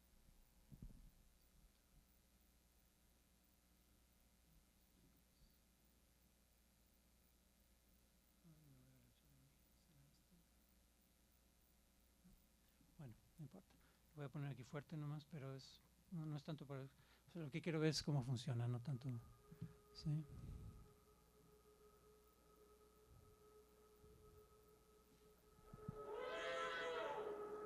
Cada uno de esos sonidos está ahí. O sea, el punto es que uno lo va disparando y lo va manejando como quiera. Y eso te da una flexibilidad, digamos, que no tiene la manera lineal de trabajar el cine, ¿no?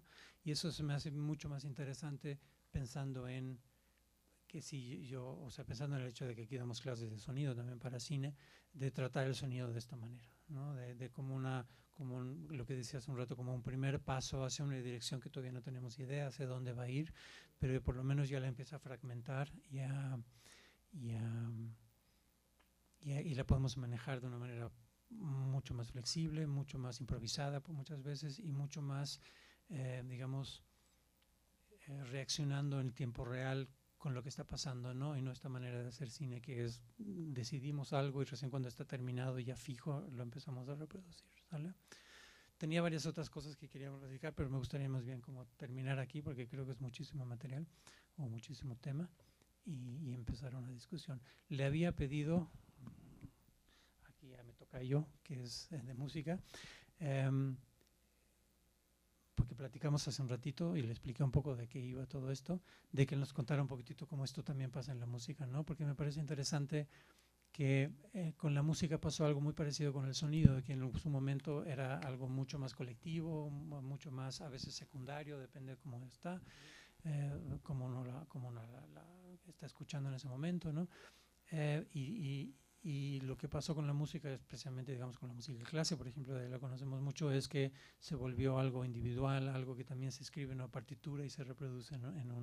en un formato muy parecido al teatro, ¿no? O idéntico al teatro formato. Y la música cinematográfica hace exactamente lo mismo, o sea, la música que nosotros escuchamos en el cine es idéntica a la que nosotros escuchamos en concierto, hasta los instrumentos clásicos, por ejemplo, se distribuyen aquí en las bocinas igual como en un concierto clásico, por ejemplo, ¿no? Y si quieres platicar un poquitito de eso, me interesaría para empezar un poco la discusión, ¿no? Bueno, pues muchas gracias por invitarme aquí a platicar tantito. Mi nombre es Enrique también. Entonces, somos mayoría, Enrique. Todos los sonidistas se Enrique, llaman Enrique. Enrique Cuarto. Bueno, yo soy compositor de música electroacústica y bueno, también un poco que relacionándolo con la parte de lo inmersivo, que creo que es también, como decía, son los primeros pasos, pero según yo también pues para allá va, no sabemos a dónde vamos a llegar. Y también el uso de los sistemas, ¿no? También con la cuestión de los aparatos y la tecnología, cómo nos podemos salir también de los estándares de la industria como el Dolby Atmos. Ahora, de hecho, eso está desde los 70s, esta idea del Ambisonics que mencionaste al principio, es esta otra tecnología que nos permite poder tener audio inmersivo independientemente del sistema de bocinas, por ejemplo. Entonces yo creo que eso es un cambio importante porque entonces lo abre para muchas otras cosas. Podemos hacer música, sonido, pero no tiene que ser en una caja, en un formato incluso de cine. Nos podemos ir al patio, al parque, al río y demás, montar un sistema de bocinas y que no tiene que estar puesto exactamente como estas, ¿no? O como un 5.1, que si yo lo deformo, entonces ya no suena lo que quiso hacer el mixer, por ejemplo, ¿no? Entonces esto lo abre de muchas maneras, empezando porque el software es libre, ¿no? Hoy día también hay software de paga, obviamente, pero uno lo puede hacer con software libre. Y entonces, ¿cómo podemos salir de la caja y también de la linealidad?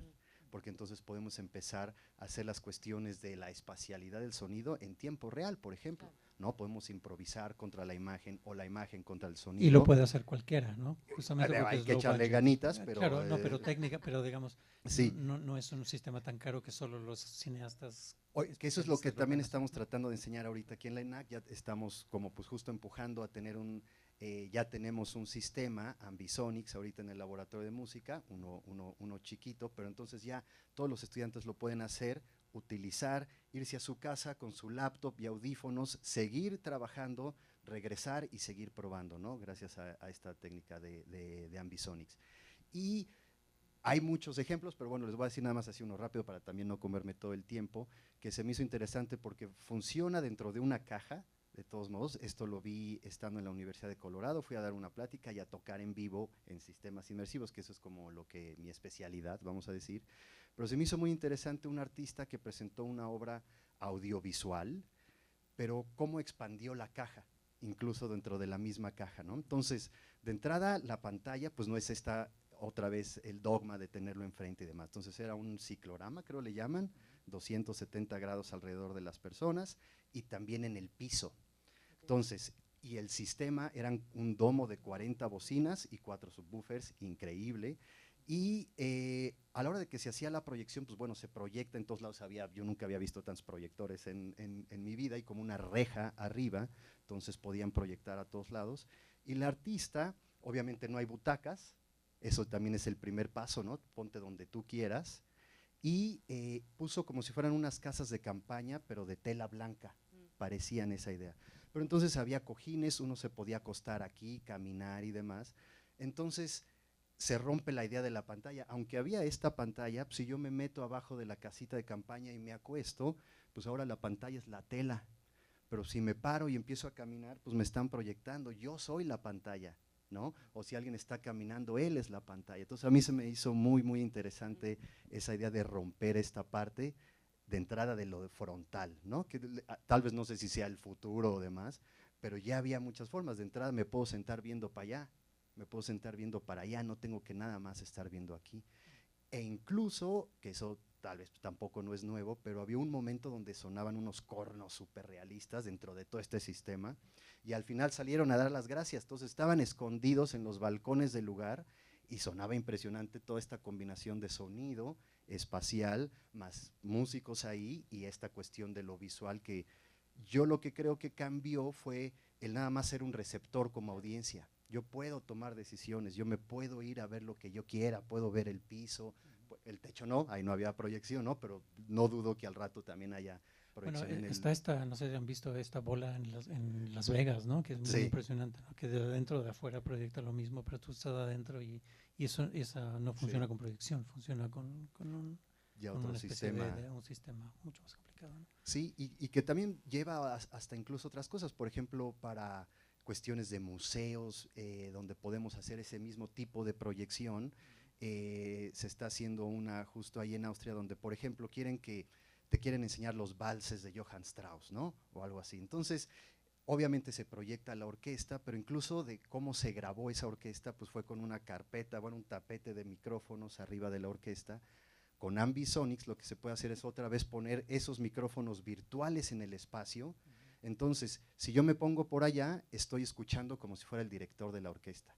Pero si empiezo a caminar y me vengo para acá, los micrófonos que estaban aquí suben de volumen y ahora estoy con los chelos. Camino, entonces creo que también tiene que ver mucho eso de la opción. Cuando empieza el vals, salen pasos en el piso. Entonces, pues si quieres te pones a bailar siguiendo los pasos que te ponen y demás. Y también es esta cuestión 270 con el piso y yo creo que también nos lleva a esta cuestión de poder tomar decisiones. Que luego no sé si es bueno o malo, porque también está padre un día sentarte, echar palomitas y que te entretengan, ¿no? Pero eso ya llevamos años, décadas, 100 años haciendo eso. Entonces yo creo que sí que se pueden romper más o menos la caja poco a poco, pero sí, ¿a dónde va? No sé. Pero hay maneras de empezar a hacerlo y de poder empezar a investigar y qué podemos hacer sobre todo con esta dualidad de visión y sonido, las similitudes y las diferencias de nuestro sistema de percepción entre el sonido y la imagen, que algunas machan y otras no, y yo creo que ahí es donde también está esa discrepancia, como lo del sonido espacial, pues puedo escuchar atrás de mí sin esfuerzo, pero no veo atrás de mí, entonces ¿cómo junto eso? Yo creo que ahí es donde hay mucho para explorar, Más bien, ¿no? ¿dónde mantienes como esa diferencia? Y que justamente eso es lo que también amplía la percepción y hace que tengas una experiencia distinta, Y que ¿no? exacto, y Que que no que no los reduzcas una a la otra, sino que tengas como exacto, que mantengas la discrepancia. tal cual, y también tal vez romper esta cuestión de lo lineal, porque entonces es cuando me estorba el pajarito porque me distrae de la historia, todo lo que estuviste diciendo, ¿no? Pues si rompemos eso, pues ya no te estoy distrayendo de nada, nada más bien ahora percibe, camina, mueve, y creo que pues por ahí va. Y bueno, afortunadamente aquí en LENAC tenemos un poco de todo y tenemos este material para investigar, ¿no? Y la infraestructura y lo humano. Bueno, gracias. Gracias. ¿Quién más? ¿Alguien quiere comentar algo? Allá, Pepe. Dos preguntitas porque ya estamos en…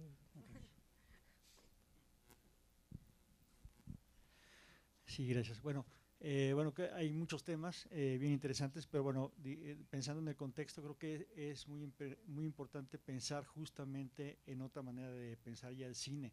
Y la música nos da muchas herramientas. La música tiene mucho tiempo explorando todos estos temas que el cine ha estado un poco atado al formato. Entonces, si empezamos a pensar en un cine que esté más basado en otras experiencias del arte, digo, yo hablo de la música porque es con la que yo trabajo, pero digamos que el cine tendría que empezar a escaparse de esa trampa en la que se ha metido y volverse más cercano a las otras artes y dialogar con ellas, y eso va a hacer que nos lleve a otro lugar.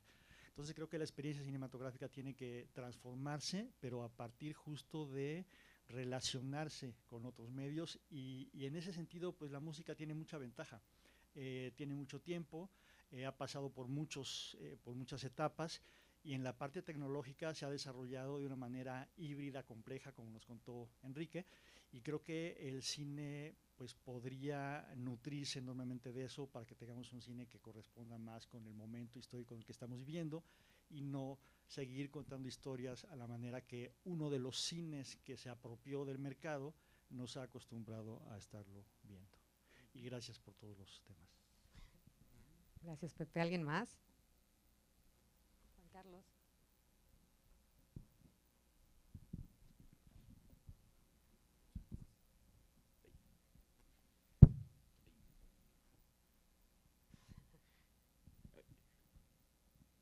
Bueno, muchas gracias. Yo creo que el hecho de pensar el sonido, de pensar la música en lo que comentó el compañero Enrique y lo que expuso Enrique, pues es pensar el espacio.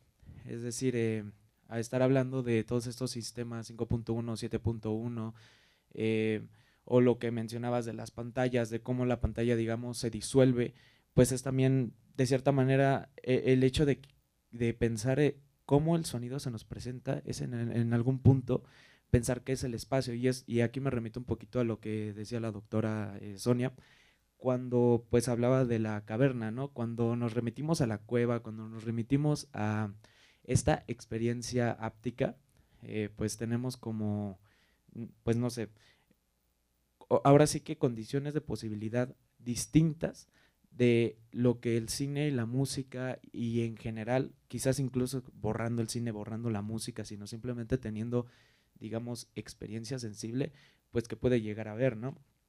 Y en este sentido yo creo que algo que valdría la pena es como dentro de, no sé, las narrativas cinematográficas y de la música, pues quitar de lado el logos, ¿no? Porque pues cuando pensamos justamente en lo que mencionabas de los diálogos, pues tenemos igual una noción como de historia, de linealidad, y pues quitar un poquito de esto quizás sería no sé, quizás acercarnos un poco más hacia la instalación sonora. Entonces, pues creo que, pues eso, creo que hay muchas posibilidades de pensar el sonido en relación al espacio. Gracias.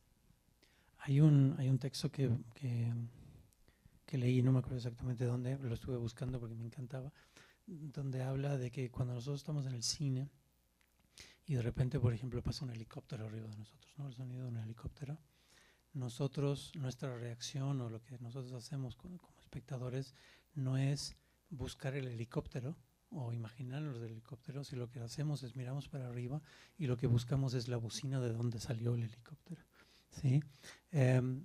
Lo digo esto porque dijiste lo de la instalación. Instalaciones sonoras existen hace muchísimo tiempo. En ese sentido, digo, puede ser un pequeño paso hacia cierta dirección, pero implica todavía bocinas, ¿sabes? Y siento que justamente el cambio tecnológico, o sea, a eso me refiero con que no tenemos idea, todavía estamos ligados a las bocinas como las bocinas antes ni siquiera eran digitales, eran analógicas, que no tenemos idea dónde vamos, ¿no? Hace un ratito hicimos el chiste con que tal vez en 100 años te tomas una pastilla, ¿no? Y ahí está todo, ¿no? Y ya no necesitas las bocinas. Y después se nos ocurrió que esas pastillas ya existen, que se llaman LSD, ¿no? O MDMA. sí. Pero la idea, digamos, es que también la bocina misma, dentro del cine o en cualquier otro lado, es un limitante, ¿no? Es una reducción, y que tal vez existan después otras, igual como es la pantalla, ¿no? Y por eso siento que el Atmos tiene o sea, es un paso súper interesante, pero tiene esas mismas limitaciones, ¿no? Porque no es el espacio total, ¿no? Son ciertos puntos de donde viene y nosotros como espectador lo sabemos e inmediatamente buscamos la bocina donde está, ¿no? Entonces, es relativamente sí a lo que dices, pero siento que si uno se empieza como que a soñar, digamos, o a pensar, es infinito el cambio, ¿no? Y no tenemos idea, porque realmente, igual como en 1970 no tenían idea de lo que era el Internet, ¿no? Ahora nosotros, híjole, no nos podemos imaginar, ¿no? Claro, pero también, o sea, creo que también lo interesante también como pensar todo esto es quizá, y creo que también un poco por ahí va el comentario, que justo esto que estás diciendo es muy interesante, lo de la pastilla, es muy chistoso, pero creo que el punto es que seguimos escuchando, o sea, que se crea una forma de escuchar, ¿no? Aparatizada en Occidente, Y el punto sería cómo podemos escuchar de otra forma, realmente, ¿no? Porque ahorita toda la tecnología que tenemos, si bien, o sea, como el Atmos de repente puedes tener conciencia de cómo escuchamos, que escuchamos, lo comentamos el otro día, espacialmente, que escuchamos capas, que escuchamos diferentes cosas, pero podemos escuchar de otra manera. Y entonces creo que el punto de la tecnología ahorita sería eso, escuchar, o sea, un poco esto que dices que quizás sea eso, escuchar de otra forma, a como estamos habituados. O escuchar no espacialmente, por ejemplo. Exacto, por eso Sí. digo, escuchar de otra forma Sí. en la cual no, o sea, que no hemos experimentado, o quizás, o sea, eso, históricamente, en las cuevas paleolíticas, ¿de qué forma escuchaban? ¿Quién sabe? Pero es una forma que no tiene nada que ver seguramente con cómo nosotros escuchamos, ¿no? Porque para empezar también eran instrumentos de resonancia, ¿no? Entonces, bueno, o sea, eso nada más lo pongo ahí, porque sí, quizás lo que habrá que imaginar es esas otras formas de escucha que se podrían hacer posibles a través justamente de la tecnología. El que no sean las drogas, ¿ah? Sí, no. Esas ya aparecieron. Pues, porque, por ejemplo, podría ser también esta cuestión híbrida, ¿no? De si nos salimos también de la caja, entonces podemos, no sé, voy a decir algo tal vez medio cliché, pero nos podemos ir al bosque, donde hay sonidos muy interesantes con un río y demás, pero entonces escondemos Bueno, unas lo de- bocinas por fíjate. aquí, por allá, hay tecnología, y el total de la experiencia no solo es lo que tú trajiste tecnológicamente, sino también lo que está ahí y que hay que aceptarlo, ¿no? Si pasa un león y te ruge, pues es parte de lo que querías que sucediera, ¿no? Entonces también, pues sí, esta hibridación de tecnologías con lo real y con lo natural, eso también puede ser, o está empezando a ser como una dirección, Pero es lo de David ¿no? Monaki, ¿no? Que justamente hace como estos paisajes, ¿no? Sonoros. David. Sí. Pues bueno, pues no, porque al final te metes en una bola, no es una caja. No, pero lo que me refiero es como justamente a cómo escuchar, o sea, escuchar algo que no podemos haber escuchado porque está ahí como suspendido en esta arqueología como sonora, ¿sí me explico? O sea, como un sonido no humano, básicamente, porque no hay una intervención del hombre en ese espacio, ¿no? Bueno, lo que graba me refiero, ¿no? Menciono nomás rápido que Ya nos vamos. se supone nomás que el siglo pasado, el siglo XX, fue el siglo de la física, pero este siglo es el siglo de la biología, ¿no? Y sí me hace interesante justamente como tecnología más bien se va hacia la parte biológica, ¿no? Por eso decía lo de la pastilla, porque no necesariamente es algo físico como una bocina, sino que son cosas completamente diferentes, ¿no? Que igual, no sé. Es el mismo punto, porque es como Sí. cambiar la percepción, o sea, transformar justamente la experiencia. Y eso tiene que ver con una cuestión que tiene que ver con la sensibilidad. O sea, independientemente de las tecnologías, sea biológica o sea maquínica, ¿no? Pero bueno, una más y ya.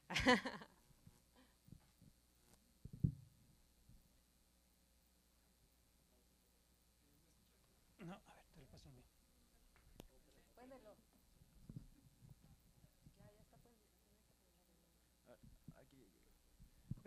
Sí, ya se me escucha. Bueno, con toda la conversación y lo que comentó él, olvidé su nombre, perdón. No, el músico, perdón. Pero gracias igualmente. Enrique, sí, cierto, perdón. No puedo evitar también pensar en que, por decir, sería ya como llegar al... Voy a ponerlo en estas palabras como límites del cine, porque también incluso pienso en los videojuegos, esa elección de poder elegir qué ves y qué escuchas, y con la experiencia inmersiva que tuvo él, me recordó mucho un juego que me gustó mucho, que es Hellblade.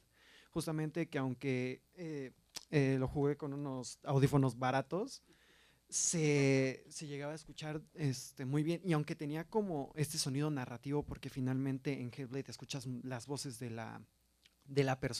personaje con la psicosis, tienen más peso como los diálogos que escuchas de acá arriba, incluso se llegan a escuchar un poco, pero a lo que voy es,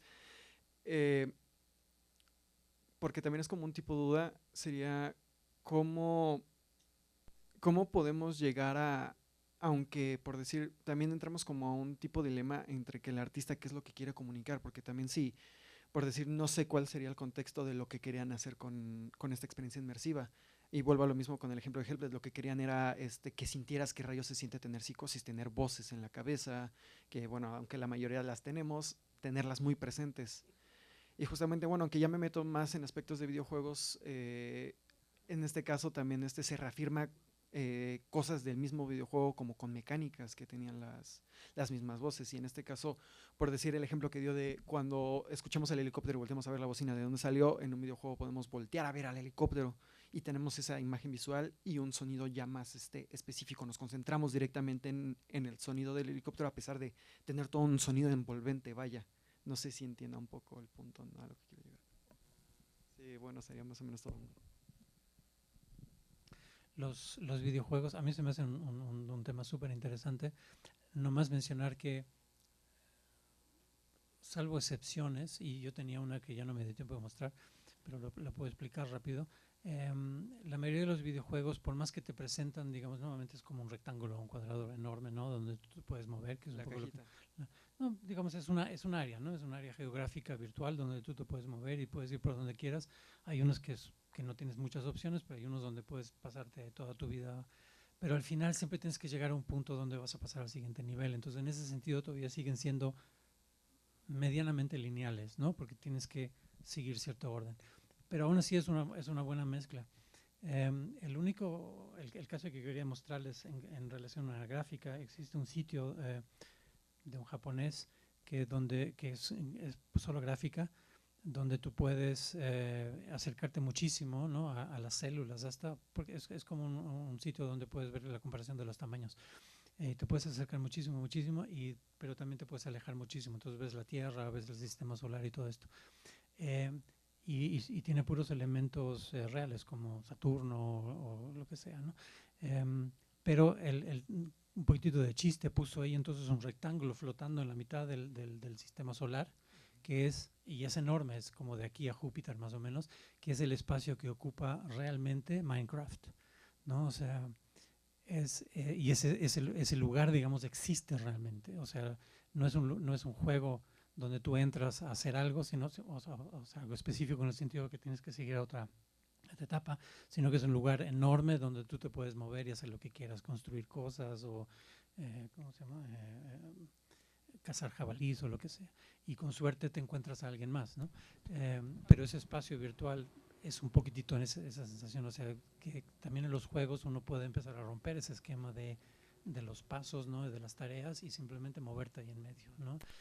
Y lo bonito de Minecraft además es que, si se acuerdan, las figuras son súper elementales, son bloques nada más, y aún así tú estás ahí adentro, o sea, tú te imaginas todo eso, y eso se me hace súper interesante porque no es realista en ese sentido, sino que todo pasa en lo que te vas imaginando. No necesitan ponerte ni sonido inmersivo ni gráficas súper detalladas, ¿no?, sino que son unos bichitos cuadraditos ahí y tú estás ahí adentro, y eso se me hace súper interesante en ese sentido, ¿no? Bueno, pues muchas gracias. Muchas gracias, Enrique. Muchas gracias a todos ustedes por estar en esta masterclass de cómo el sonido echó a perder a la imagen y al cine y viceversa, ¿no? Muchas gracias. Le damos un aplauso, por favor, a Enrique. Y pues quédense a la mesa 1, que empezamos como en 10 minutitos, entre lo audible y lo visible, la imagen sonora en Deleuze, por la maestra Nancy Molina Díaz de León.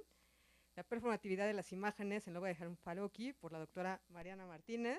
Y cerramos la mesa 1 con miradas cinematográficas, encuentros entre pedagogía y filosofía, con el maestro Alberto González. Entonces, pues quédense por aquí, ahorita regresamos.